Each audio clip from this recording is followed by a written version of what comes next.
hit the button. So we're going to be live in a minute. Let's see if I can get some light in here. All right, great.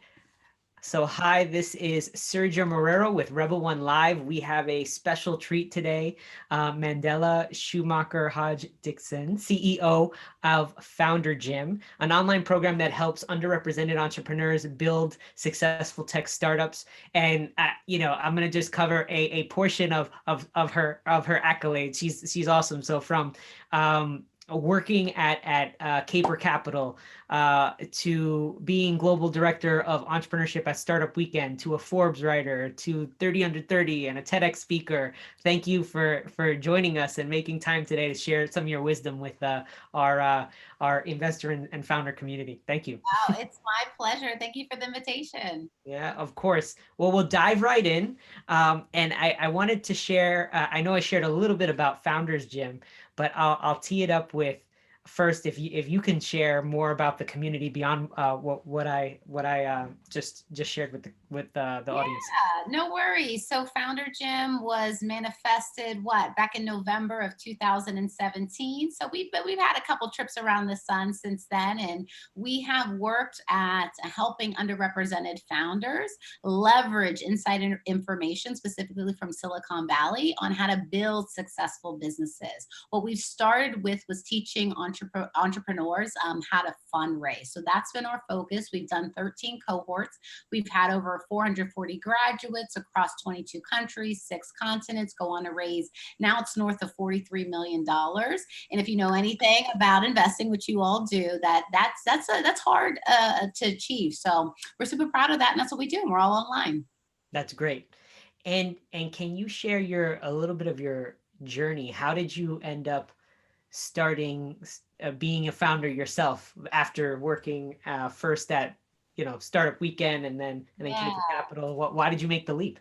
Yeah, so this is my second go around. So my first go around was as a teacher turned entrepreneur. I had an ed tech company back in 2011, and that was my first foray into entrepreneurship.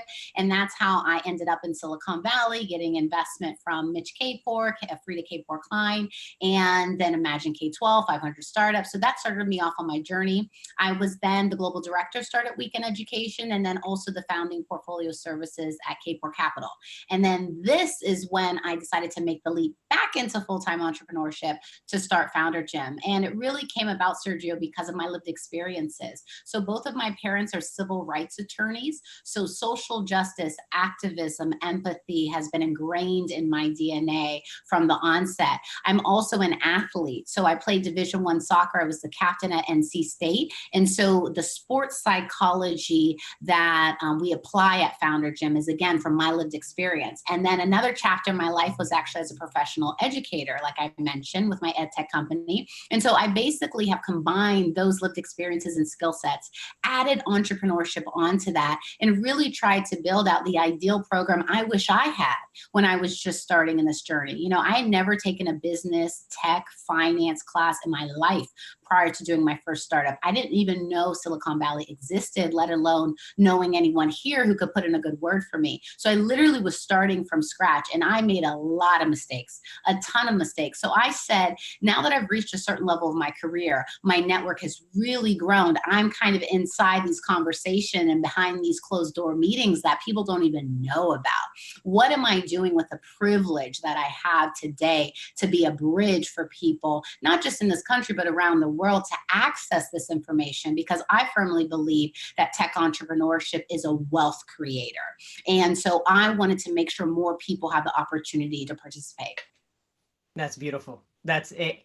And looking back at you right now, as I know you have another startup, you're a mom, so Oh, you have a she turns 7 months tomorrow. congratulations. Thank you. Can you share also, for those, it's a unique opportunity, the challenge of balancing leading a startup and being a mom, and and that journey. I would love for you to share a little bit of For insight around that. sure. You know, the role of mother is one that I planned and premeditated. So a lot in my life, and I firmly believe that success doesn't just happen. It really is very calculated. And so to be a successful parent, I actually planned for parenthood and fortunately worked out. Like everybody has different situations, but it was a role I chose and I understood in advance how it would impact my ability to be at certain meetings or be in certain locations versus with my daughter. So I was informed about the decision I was making, and I have a partner who was informed with that. So I think that's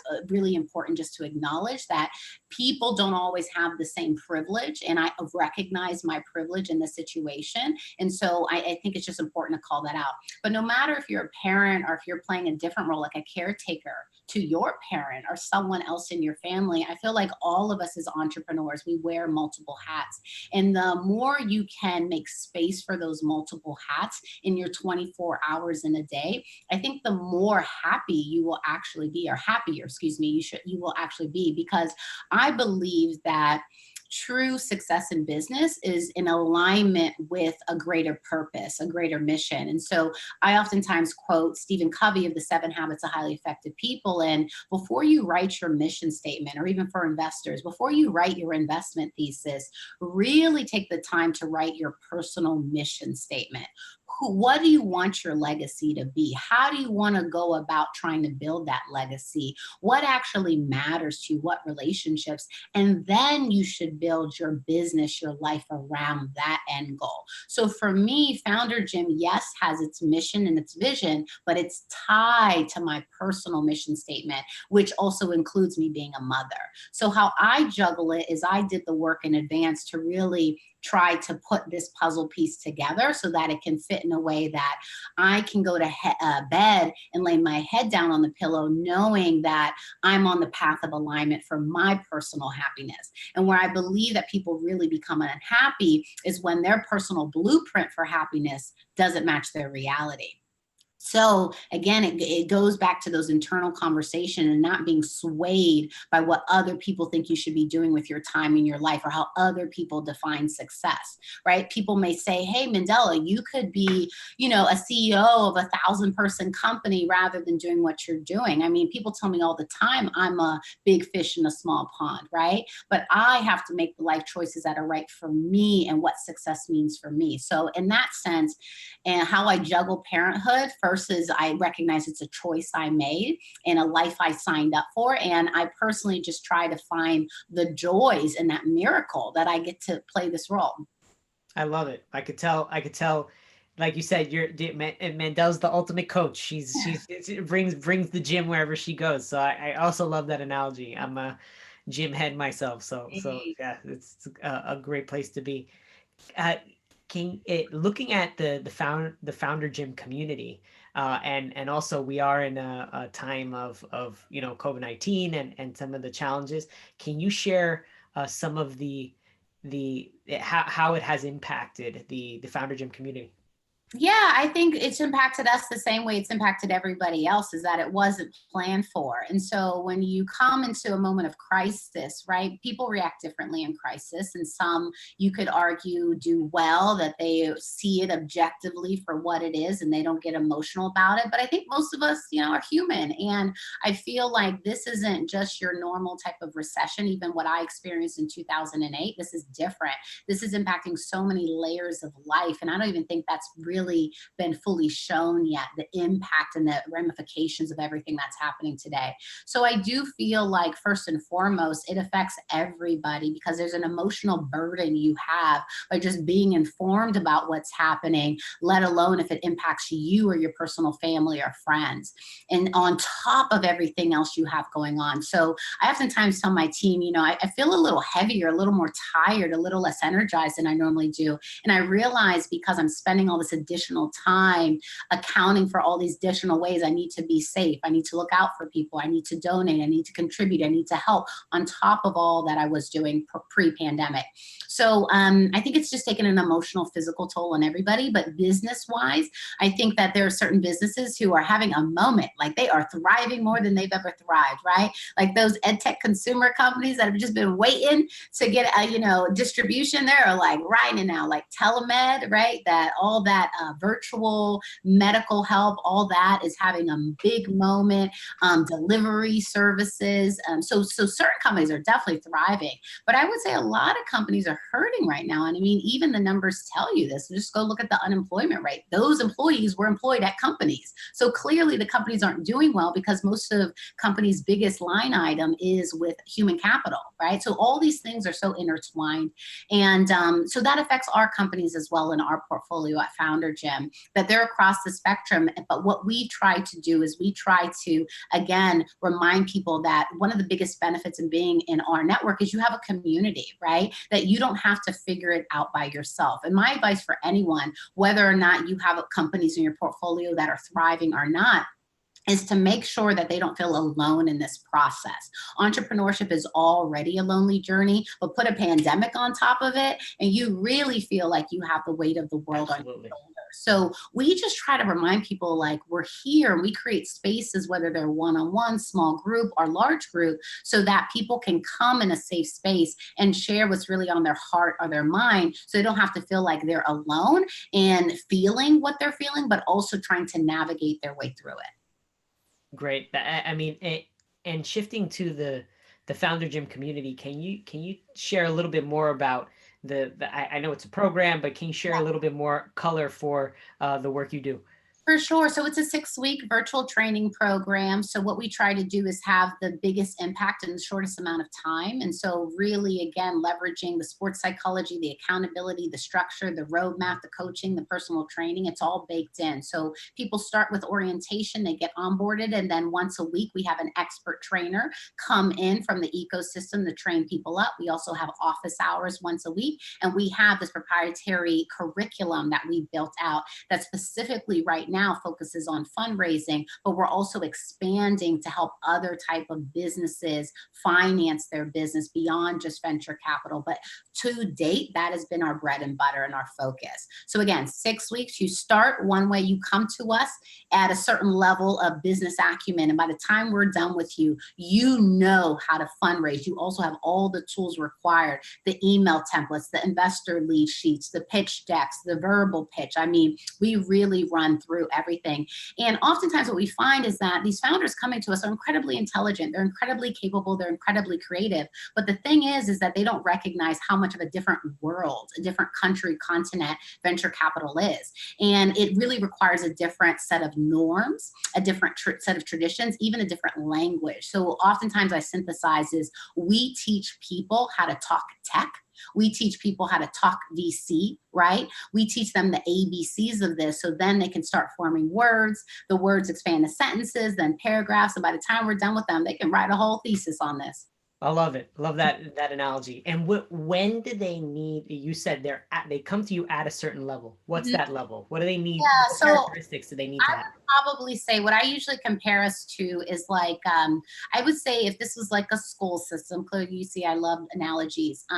If this was a school system like K through 12 or K all the way through graduate school, I would say where we fit in the ecosystem is really at like the high school level, and then I would probably call like the accelerators the college level, and then the graduate school or the VCs. And so we're actually pre-accelerator for most of the people who come to us.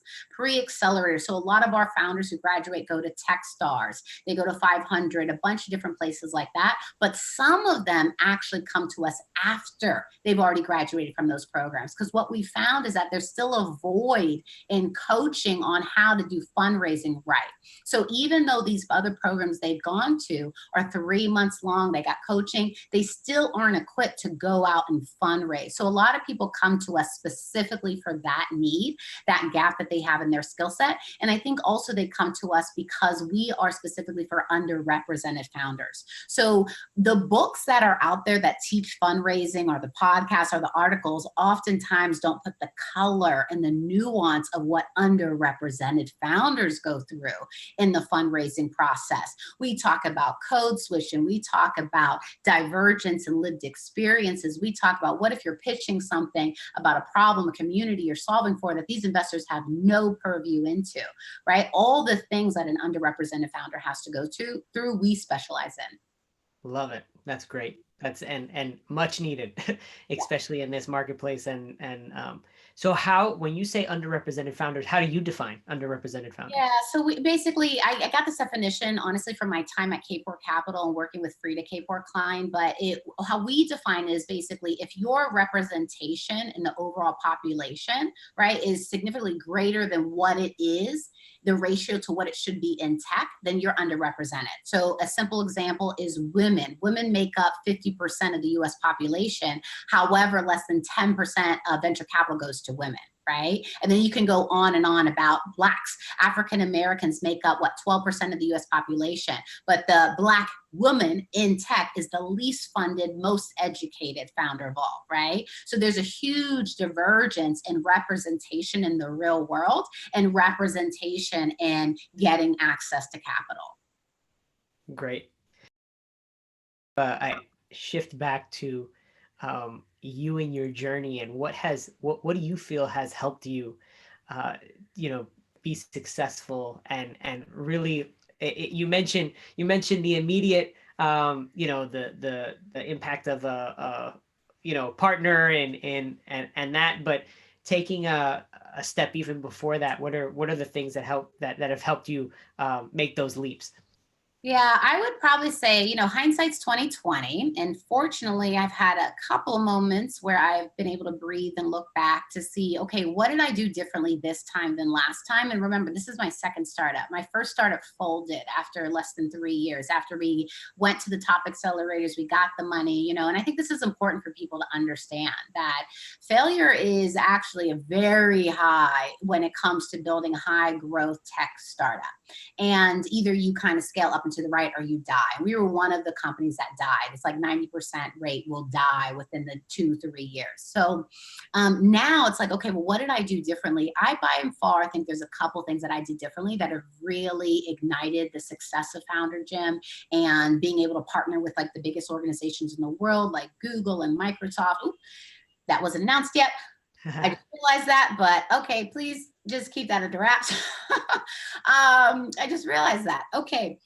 You didn't hear that. So what was I going to say? So that is clearly not an example of what to do. But what I would say is I think the biggest thing that I've done differently is ask for help. I feel like this is, again, a burden that I think a lot of underrepresented individuals find themselves in when they're in spaces where they're an only or just one of a few, is that you often find yourself being the representative of your gender or your race or your socioeconomic status. So you really need to show up and perform and be excellent at all times. And I feel like that's the approach I took my first go round, where I was just afraid of being vulnerable, afraid of showing that I don't know what the F I'm doing half the time.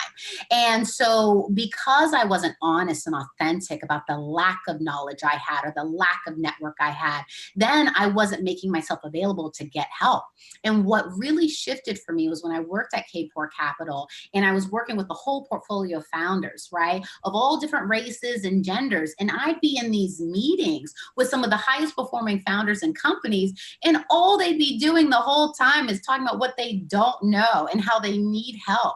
And it clicked for me that the best founders aren't actually the best because of on their own accord. It's about who they surround themselves with and how transparent they are about what they need help with and being willing to ask for that help. So once I saw that and I realized there's no shame in not knowing or no shame in being imperfect, it actually is just leaning into that and go filling in those gaps as quickly as you possibly can with other people who are several steps ahead of you. So that's the approach I took here, where I literally, before I launched Founder Gym, I brought in like some of the heaviest hitting people people in my network, literally in a conference room, and I pitched my idea to them to get their feedback. Like, I put myself out there before I put myself out there to the world, and they were able to poke holes in it, help me see my blind spots. And I've kind of taken that approach over and over again. And that's really helped me build a much better company this go round.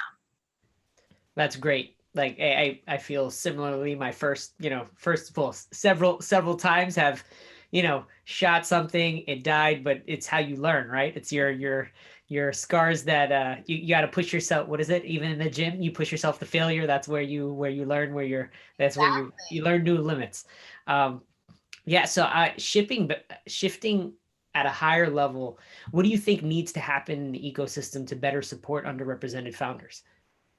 I mean, the choice I made, right, when I decided to do Founder Gym was to focus on fundraising first, because I firmly believe the gap in capital is one of the biggest reasons why there is a gap in not having exits or sales or companies going public who are represented by an underrepresented founder. Because if you actually just listen sometime, like, I don't know how many of you listen to like Masters of Scale or How I Built This, or, all those podcasts. What I always listen for with the entrepreneurs on there is, how did they start? What capital did they have? Like, if you actually look at Jeff Bezos' story, he got like, I think it was like 300K from his parents to start Amazon. Like, I don't know about you, but I definitely don't have any relatives or anyone close to me who could just spot me 300K to go work on my dreams, right? So if you actually pay attention to a lot of these success stories and how they start, a lot of them get a head start because there's someone in their network that is giving them capital to experiment.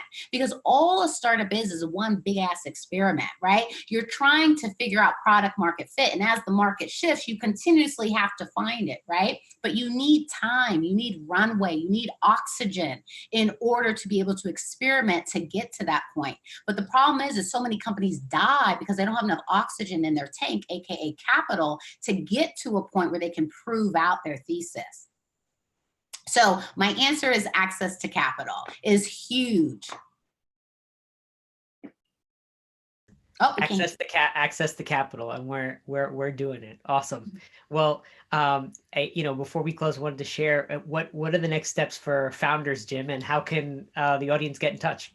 Yeah, so I would say is what like I mentioned in our program is that we actually leverage the expertise of other people. So I'm sure there are people on this call who can help founders who have unlocked certain sets of information as they've navigated their careers that would be helpful to people just starting their journey. So one thing is, if you're interested in potentially being a trainer, we have a very selective process. You can go on our website and see who's been trainers before. But if you feel like you can add value to our community, we are always open to bringing people in and making sure we make those connections. So that's one thing. I think another thing is just to make sure you subscribe to our newsletter. It's just bit.ly/get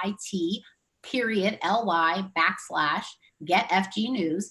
And if you subscribe, we have some very exciting, very new stuff launching very, very soon. So I think you should check that out. I can't disclose it. I won't make the same hiccup I did about the partnership. So that's all I'm going to say. But I would just plug into our community and our newsletter, because we are rolling out some more programming that we've never done before, which I'm excited about. Awesome. Well, thank you very much, Mandela Schumacher Hodge Dixon, CEO of Founder Gym. Thank you very much. This has been great to have you. And I'll let you go. I know you're super busy. For those watching, this is Rebel One Live, and this is our investor and founder series. So thanks again. Thank you so much, Sergio, for your leadership, for bringing this audience together, the community, everything you're doing. It requires work on both sides of the table. So I really appreciate what you're doing. No, it was an honor to have you. Thank you. Bye.